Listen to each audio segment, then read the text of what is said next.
Өлшем алуды бастаймыз. Ең бірінші бізге керек өлшем ол обхват груди.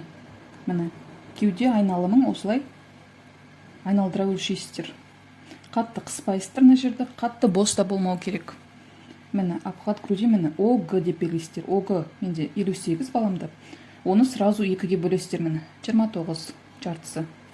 Сөйтіп сразу бөліп жазып отырсыздар. Одан кейін керек өлшем, міне, талия, міне.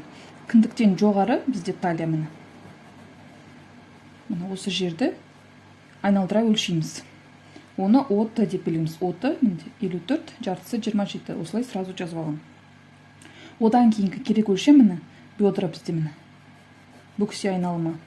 Бөксенің ең шығыңқы жерін осылай айналдыра өлшейміз. Бұны да 2-ге бөліп жазып аламыз. Одан кейінгі керек өлшем бізде, міне, ДТС деген. Мына жақтан, міне, артқы жақтан, арқадан, міне, мына тұстан, мына белге дейін. Түсіп өлшейсіздер. Соны жазасыздар. Оны, міне, ДТС 2-ге бөлмейсіздер, қалай тұр, солай жазамыз. Одан кейін бізде иық. Міне, мына жерде бізде иықтың басталған тұсынан, мына иықтың аяқталған тұсына дейін өлшейміз. Осы жерден. Одан кейінгі ширина спина. Ширина спина арқа жақтың ені, арқаның ені, міне. Міне, арқаның ені, міне, мына жақ. Арқаның енін осылай өлшейсіздер. Одан кейін ширина груди. Міне, мынау алды жақ. Кеуде ені, міне. Бұлай өлшейсіздер. Мына басталған тұстан, міне, мына жерге дейін өлшейсіздер, міне. Осыны өлшейміз, оны 2-ге бөлеміз тоже. Так, осымен болды. Бізге керек өлшемдерді алдық, осылай 2-ге бөліп жазып аламыз. Қазір енді лекала сызуға кірісеміз. Так, ең алдымен бізге керек өлшем ол ДТС өлшемі. ДТС менде 27, мына тұстан 27-ні белгілеп алам. 27-ні белгілеп қоямын. Осылай түзу сызып алам.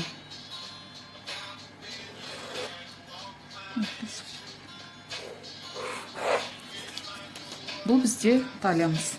Енді мына тұстан мойын ойындысын шығаруымыз керек.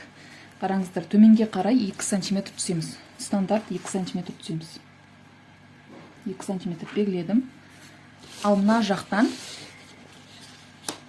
так 7 де 5 негізі.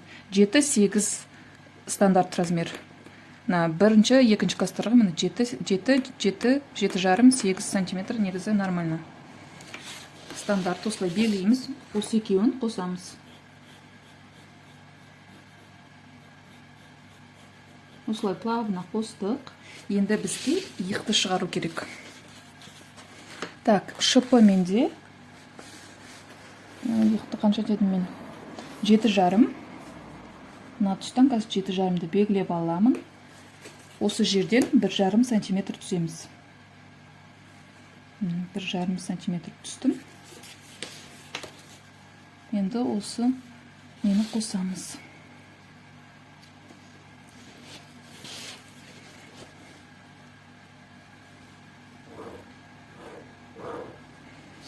Қостық, енді төменге қарай стандарт 14 см түсеміз.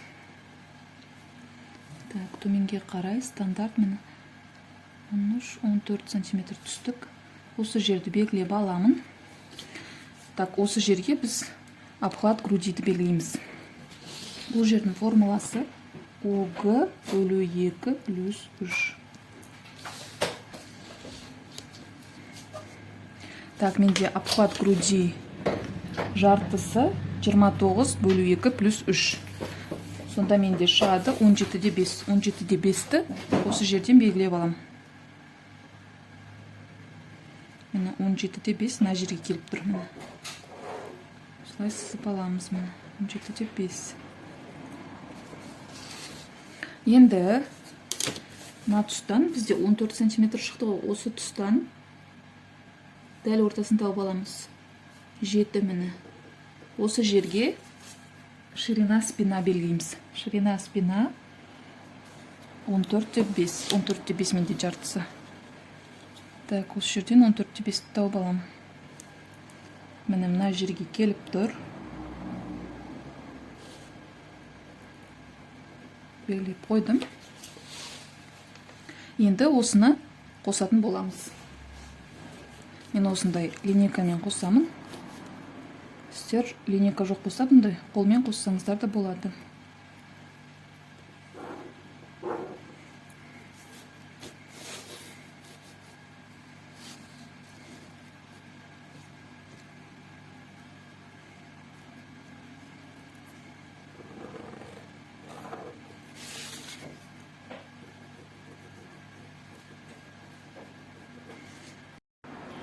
Енді бізге талияны табу керек. Талияға да дәл осы формуланы қолданамыз.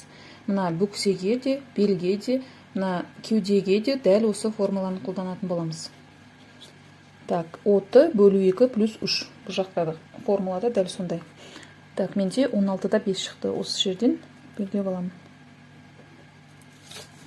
Осыны мына сызықпен қосатын боламыз.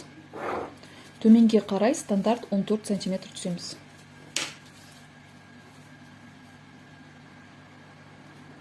Міне 14 см түстік. Осы жерден бүксе айналымын белгілеймін.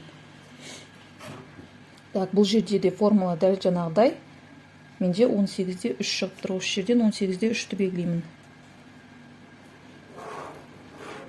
Енді талиямен қосамыз.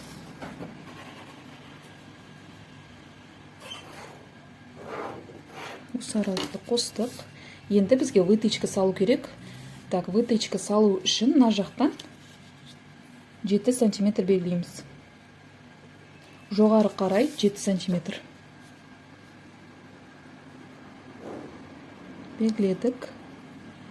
Мына төмен жақтан тоже сызамыз. Ең бірінші мына жақтан 2 см жоғары белгілейміз. Мына жерден белгілеп қоямыз. Енді мына сызықты түзу түсіреміз. Осы жерге дейін түсірдік. Енді мына екі жағынан 1 см-ден аламыз. Вытычкаға 1 см-ден аламыз да осыны қосамыз.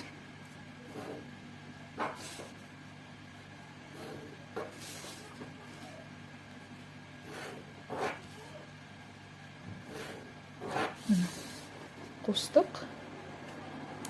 Так, бізде артқы бойымыз дайын. Қазір енді алдыңғы бойды сызатын боламыз. Енді алдыңғы бойды сызуды бастаймыз.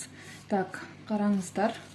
Мына жақтан 3 см белгілейміз. Барлық жақтан 3 см белгілеп, түзу сызып шығамыз.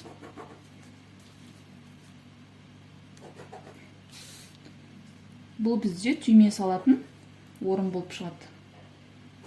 Түймеге қажет болады бұл. Так, осыларды қосып шығамын.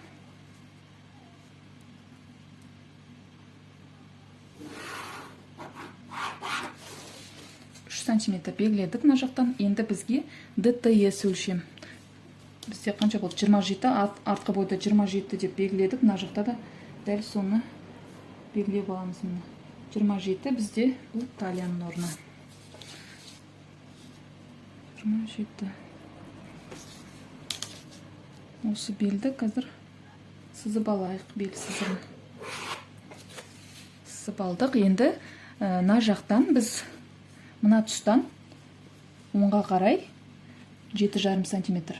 Артқы бойда да 7,5, мына жақта да 7,5 белгілейміз. Енді мына жақтан 18 см белгілейміз. Так, 18-ін келген тұсы мына жер. Енді мынаумен мынаны қосамыз. Қалай тұр, дәл солай үшбұрышты етіп қоса саламыз. Қостық. Енді мына жақтан 7,5 белгілейміз. Шыппа менде 7,5 болды ғой да? 7,5, аха, 7,5-ды белгілейміз мына жақтан. 7,5. Ал мына тұстан 2 см белгілейміз. Осыны қосамыз. Қостық. Төменге қарай стандарт 14 см түсеміз. Дәл тура артқы бойдағыдай. Міне так, 14-дің келген тұсы мынау. мына жақтан біз есептейміз. Осы жақтан артқы бойда қанша жаздық, дәл соны осы жаққа да түсіретін боламыз. Так, 17-де 5. 17-де 5-ті сызып аламын. Белгілеп аламын. 17-де 5 мына жерге келіп тұр. Даже былай сызып қойсақ та болады. 17-де 5. Осыны 14-ті 2-ге бөлеміз. 7, мына 7 белгілеймін. 7-дің келген тұсын. Так, міне 14 сантиметр түстік. 14-дің жартысы 7-ге келіп тұр. Міне бұл жерге біз ширина груди есептейміз. Минус 1 сантиметр мына жердің несі? Ширина груди минус 1 сантиметр. Ширина груди бөлу 2 минус 1 сантиметр формуласы. Алдыңғы жақ бізде қолтық ойындысы кішкене ойынқы болып келеді. Сол үшін 1 сантиметр алып тастаймыз. Так, ширина груди менде 15-те 5. Мына жақтан 15-те 5-ті белгілеймін. 15-те 5 и 1 сантиметр алып тастаймын, сонда 14-те 5. Мына осы жерге келіп тұр. Енді осыны қосатын боламыз.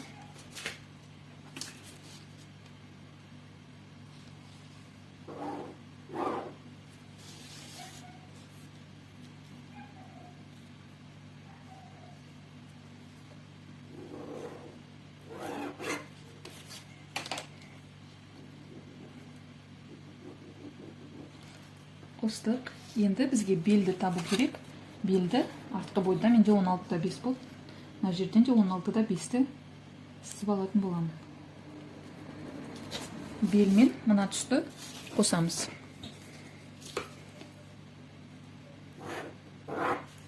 Так. Енді бөксені белгілейтін боламыз. Төменге қарай стандарт 14 сантиметр түсеміз. 14 сантиметр түстік. Осы жерге 18-де 3-ті белгілеймін. 18-де 3.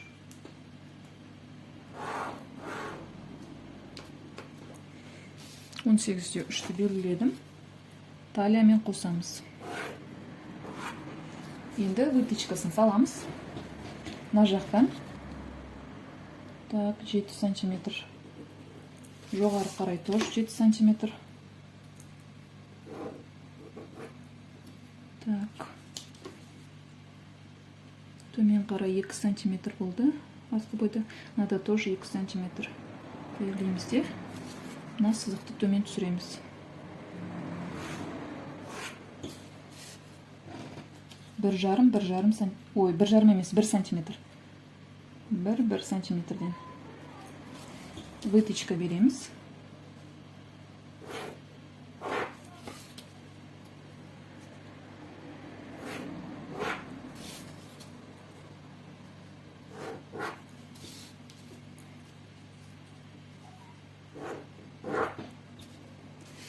Так, енді бізге мына жақтан тоже 2 сантиметр белгілеп аламыз. Мына жақтан 2 сантиметрді.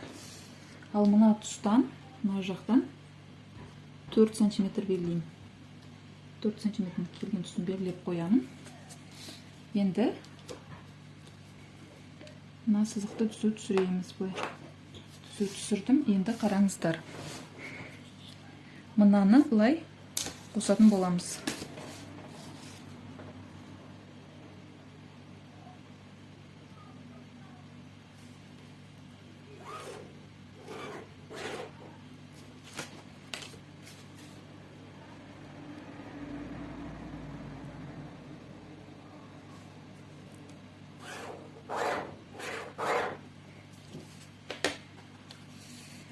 Міне біздің алдыңғы бой дайын болды. Енді мына жақтан біз 2 сантиметр белгіледік қой. Міне. Осы жерді былай сызамыз. Түзу сызамыз осы жерді. Так, мына жақ бізге уже керек емес. Қиғанда мына жақпен былай қиямыз. Енді тігіске мына жақтан 1 сантиметр ғана бересіздер. мына жанынан ғана 1 сантиметр береміз. Мына жақ бізде сгиб ткани мына жақ. Ал мына жақ, мынау алдыңғы бой, мына жақ бізде ашық болады. Мына жақ бүктеме жағы, мына шетінен ғана 1 сантиметр береміз. Ал мына қолтыққа ешқандай тігіске бермейсіздер. Мойынға да бермейміз. Мына жаққа иыққа 1 сантиметр береміз. Иыққа 1 сантиметр береміз. Мына жаққа да дәл солай иыққа береміз. И мына жанына ғана береміз. И мына етегіне бересіздер. Етегіне 1 сантиметр бересіздер тоже.